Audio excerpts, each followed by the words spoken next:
untuk menemukan para tenaga honorer siluman itu, Pak. Yang sudah 5 tahun berturut-turut menjadi honorer tanpa terputus, maka mereka wajib dengan tanpa syarat diangkat menjadi P3K. Meskipun sudah dipaparkan oleh pemerintah dalam Undang-Undang tentang pengangkatan honorer menjadi P3K tanpa syarat per 24 Desember 2024, masih menjadi polemik di tengah masyarakat, terutama bagi para honorer, seperti pertarungan antar honorer yang telah memiliki sertifikat pendidik alias serdik dengan honorer murni alias tanpa sertifikat pendidik. Kesepakatan dan sudah masuk dalam keputusan kesimpulan di rapat Komisi 2 dengan Menteri Pan-RB dan BKN itu, ya semua tenaga honorer tanpa terkecuali, ya Pak ya, mau bidan, mau OB, mau apa segala macam itu, ya harus sudah diangkat paling lambat 24 Desember 2024. Siap. Kesenjangan honorer pun mulai terjadi. Seperti yang dipaparkan oleh akun Linda Agustin di dalam kolom sebuah komentar. Benar-benar emang, usia dan pengalaman tidak dilihat. Padahal pengalaman bisa mengalahkan serdik itu, komentar Linda.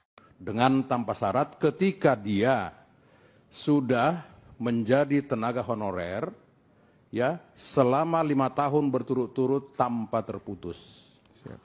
Itu Pak. Itu Pak. Dalam kesimpulan itu ada. Jadi kalau disebutkan apa namanya tidak diangkat, tentu itu sudah melanggar undang-undang, Pak. Siap. Itu satu. Selain bersaing dengan honorer yang mempunyai sertifikat pendidik, para honorer juga harus bersaing dengan para honorer siluman. Satu, kedua, untuk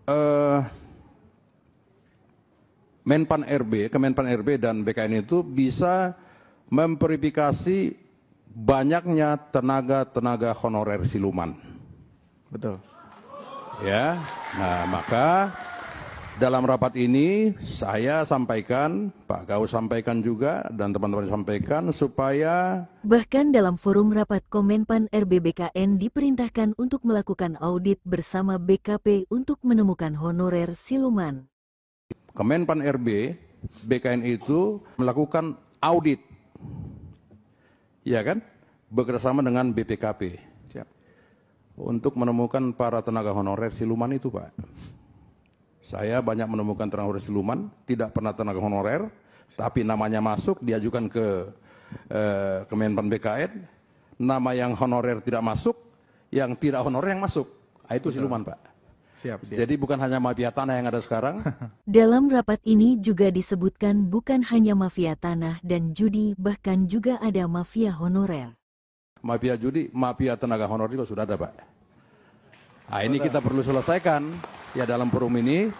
Nah, mengenai database itu, ya Saudara Ketua Dewan Pengurus Nasional FKHN, mereka punya website, masukkan saja, Pak. Nah, ketika itu sudah masuk, tolong serahkan kepada kami Komisi 2.